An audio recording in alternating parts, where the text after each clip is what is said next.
mis hermanos, el Señor les bendiga. Para mí es un privilegio, para mí es bueno poder acompañarlos en este devocional. Si alguno de ustedes, hermanos, está haciendo alguna actividad, está trabajando, manejando, estudiando, yo le pido a mi hermano que tengamos un pequeño tiempo de oración, ¿sí? Para escuchar el pensamiento que nos habla la palabra. ¿Listo?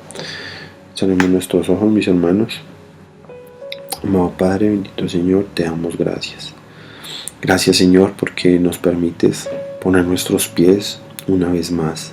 Nos permites, Señor, levantarnos y nos permites abrir nuestros ojos. Privilegio, Señor, que algunos hoy o en esta semana no pudieron hacer lo mismo. Muchos, Señor, están en un hospital o ya están en un cajón, Señor, ya están enterrados quizás, porque no contaron con la bendición de poderse levantar. Muchos presos, muchas personas que están en la calle, hoy no pudieron abrir sus ojos, pero nos has permitido, Señor, a nosotros levantarnos, contar con la compañía de nuestra familia, contar con un trabajo, contar con una provisión, Señor. Gracias, Padre eterno, porque tu mano ha estado ahí con nosotros, ha estado con mis hermanos, Señor. No has permitido que aguantemos hambre, no has permitido, Señor, que mendiguemos pan. No solo ese pan físico, sino ese pan espiritual, Señor, que en esta mañana queremos tomar. Tu palabra, Señor, nos enseña que tú eres el pan de vida y queremos tomar de ese pan, queremos comer de ese pan, Señor. Ese pan que nos va a saciar. Queremos tomar de esa agua de vida que nos da fuerzas, que nos alienta, que nos ayuda a continuar. Te damos gracias, Padre eterno. Ayúdanos, Señor, a tener nuestros oídos abiertos y nuestra atención puesta para escuchar tu palabra y para, sobre todas las cosas, ponerla por obra. Te damos gracias, Señor, en esta mañana. Toda honra y toda gloria sea para ti, porque eres el único, Señor, que la mereces. Disponemos, Señor, de nuestros oídos, nuestros 5 sentidos, para escuchar tu palabra. Te damos gracias en el nombre de Jesús. Amén y amén. Bueno, mis hermanos,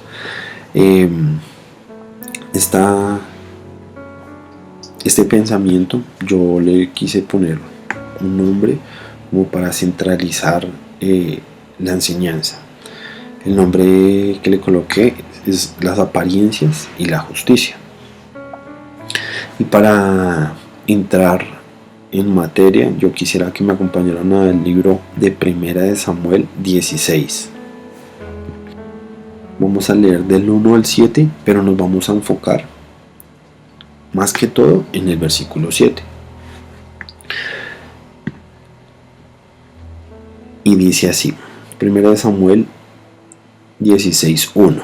Dice, Samuel unge a David, se llama. Dijo Jehová a Samuel, ¿hasta cuándo llorarás a Saúl, habiéndolo yo desechado para que no reine sobre Israel? Llena tu cuerno de aceite, y ven, te enviaré a Isaí de Belén, porque de sus hijos me he provisto rey. Y dijo Samuel, ¿cómo iré? Si Saúl lo supiera, me mataría. Jehová respondió, toma contigo una becerra de la vacada y di, a ofrecer sacrificio a Jehová he venido. Y llama a Isaí al sacrificio, y yo te enseñaré lo que has de hacer, y me ungirás al que yo te dijere.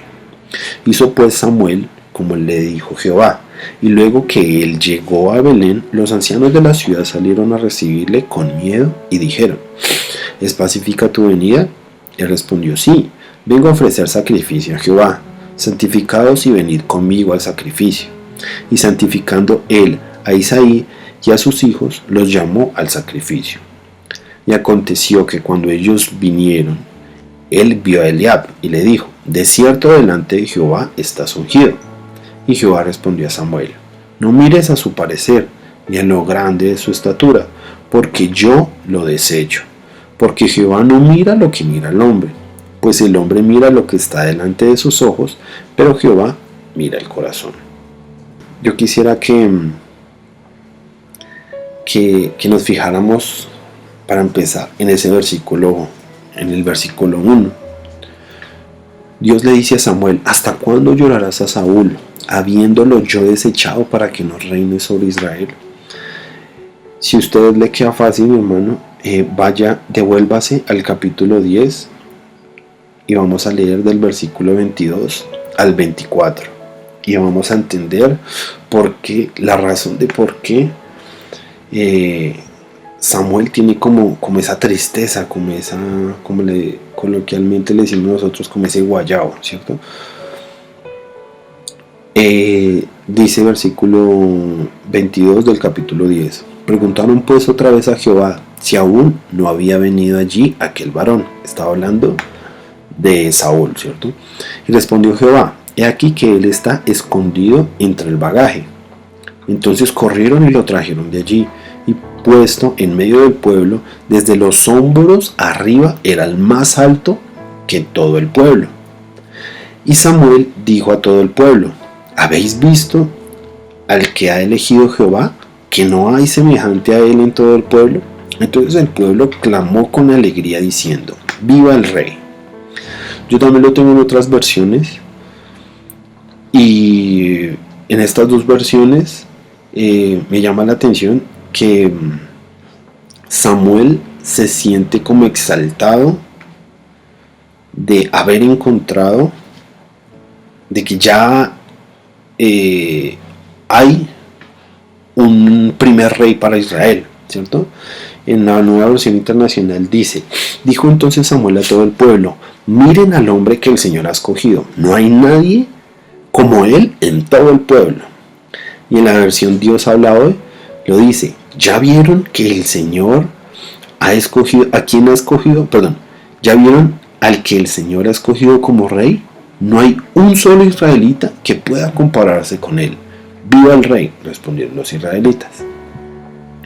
Podemos notar aquí esa emoción que sentía Samuel al haber hallado a Saúl para ser el primer rey de Israel. Y tal vez esa es la tristeza que le generó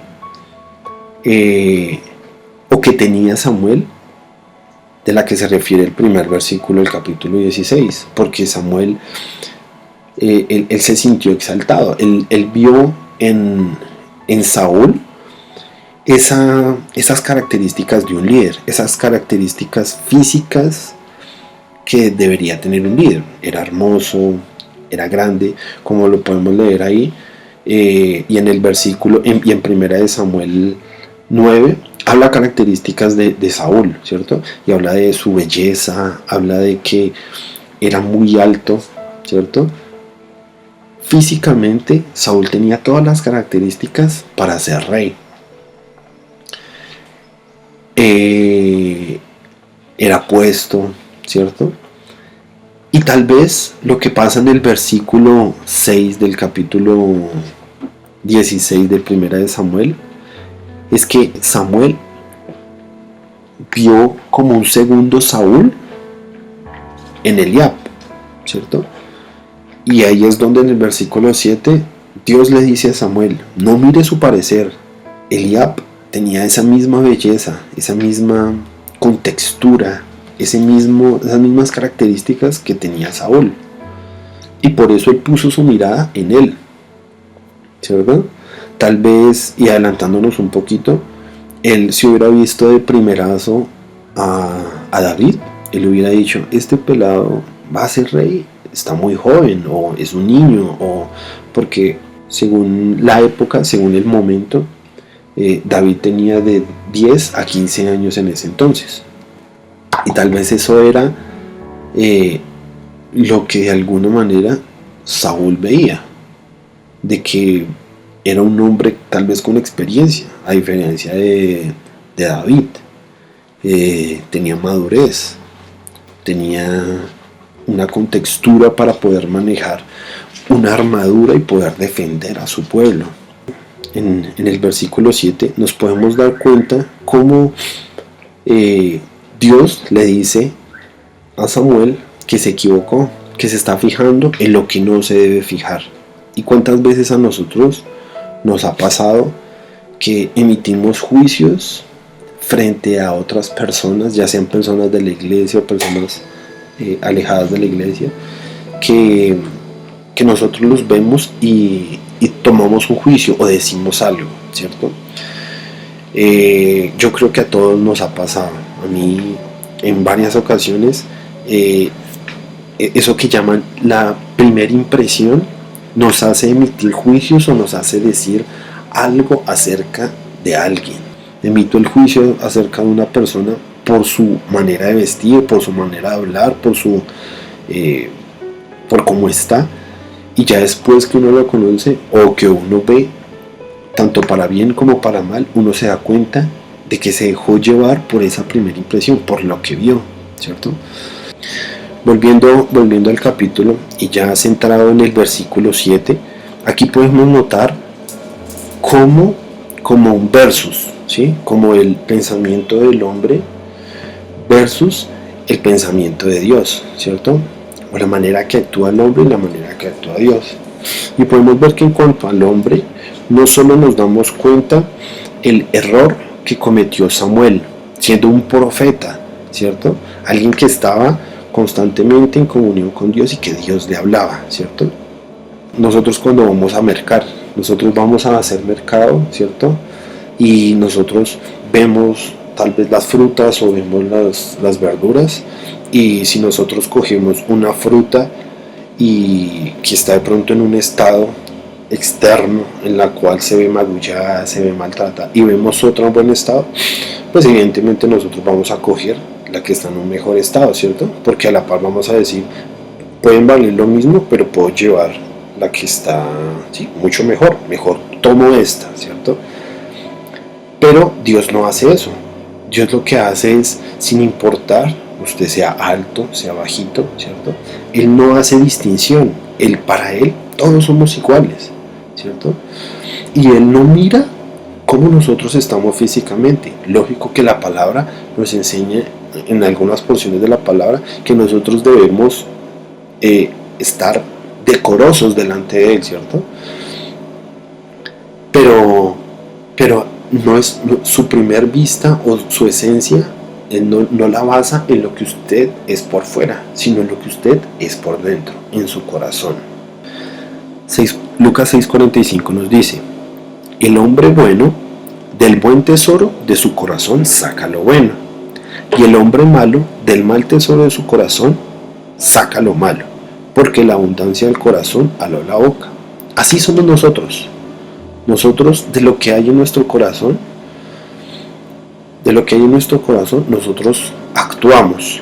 Si hay tristeza, eso sacamos. Si hay emoción, eso sacamos, ¿cierto? Y así es la forma de actuar de nosotros.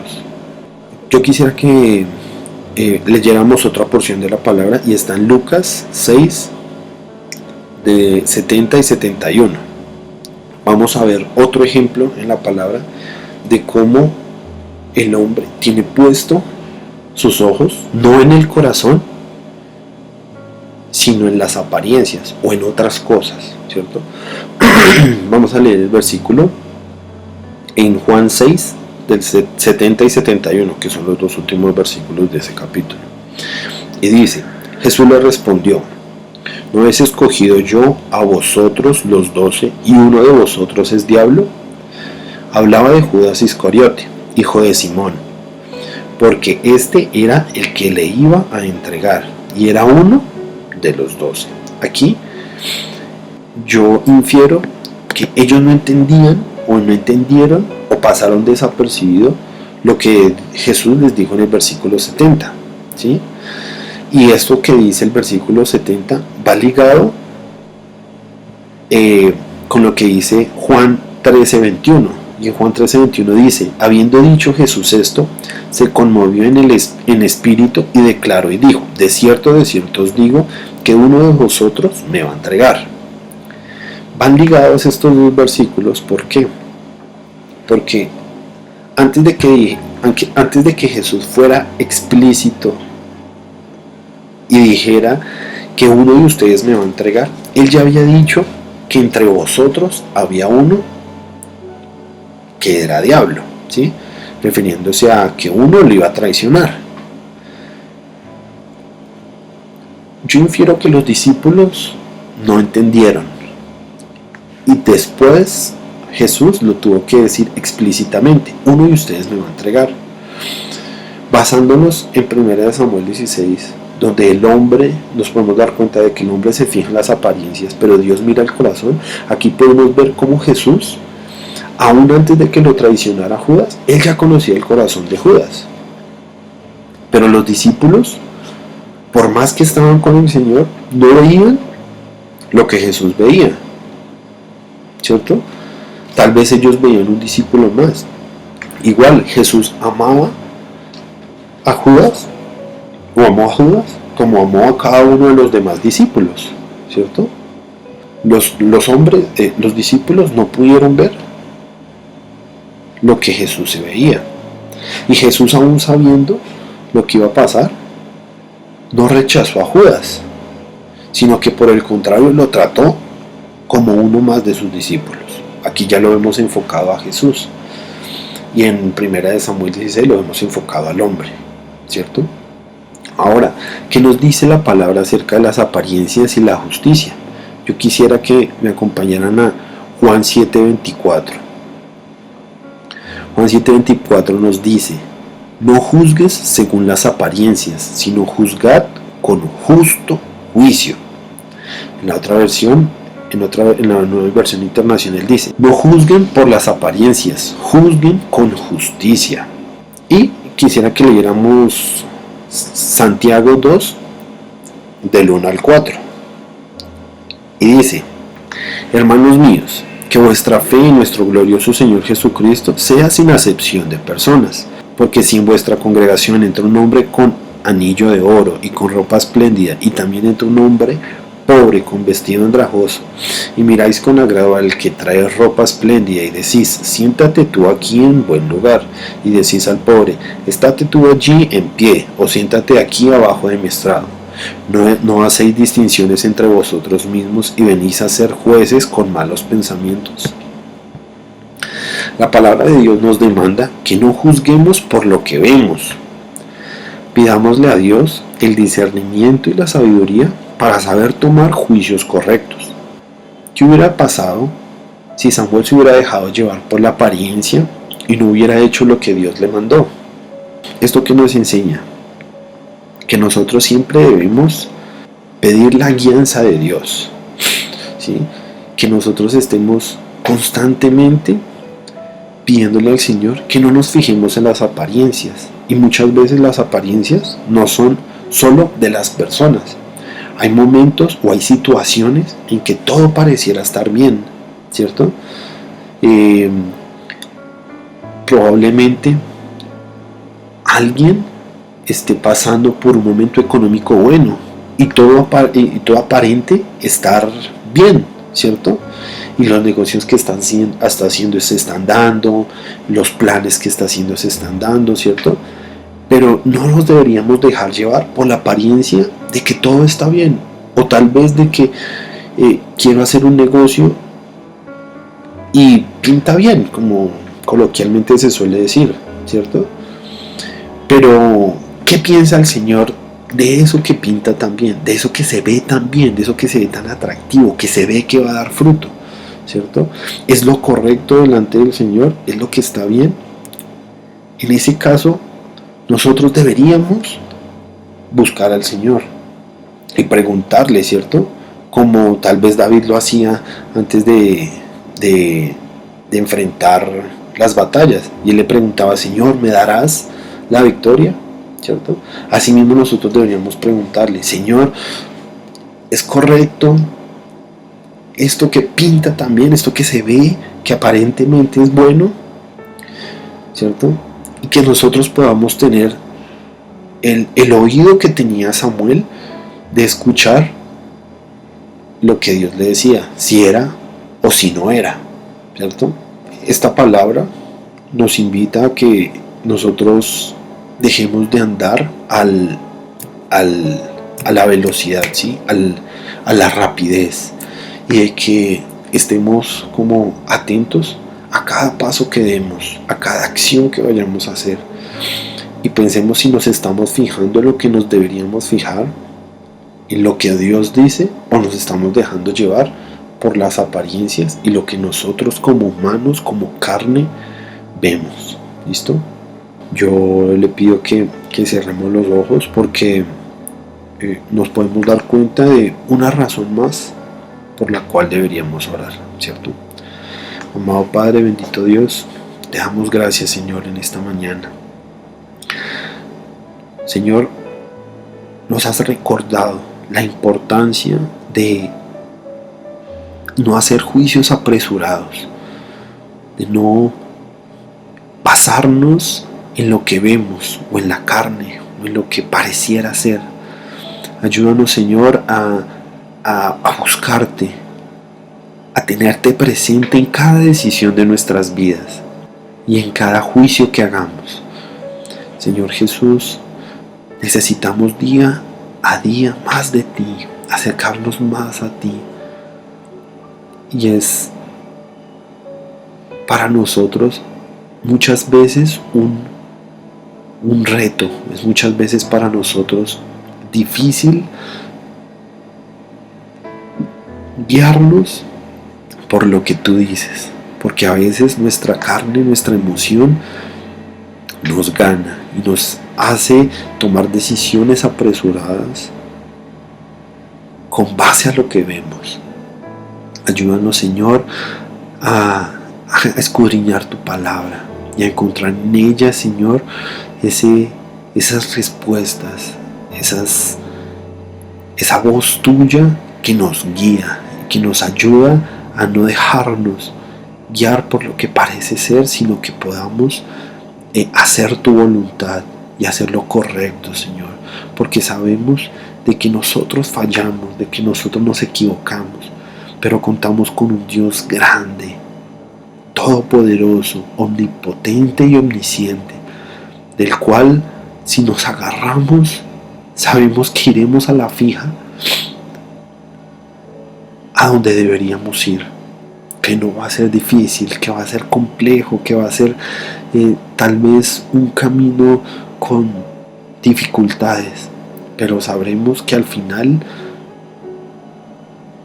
va a ser una buena decisión y vamos a llegar a donde deberíamos llegar. Te damos gracias, Padre eterno. Ponemos el resto de este día y el resto de esta semana, Señor, en tus manos. Ayúdanos a no soltarnos. Te damos gracias. A ti la honra y la gloria, en el nombre de Jesús. Amén. Muchas gracias, mis hermanos. El Señor les bendiga.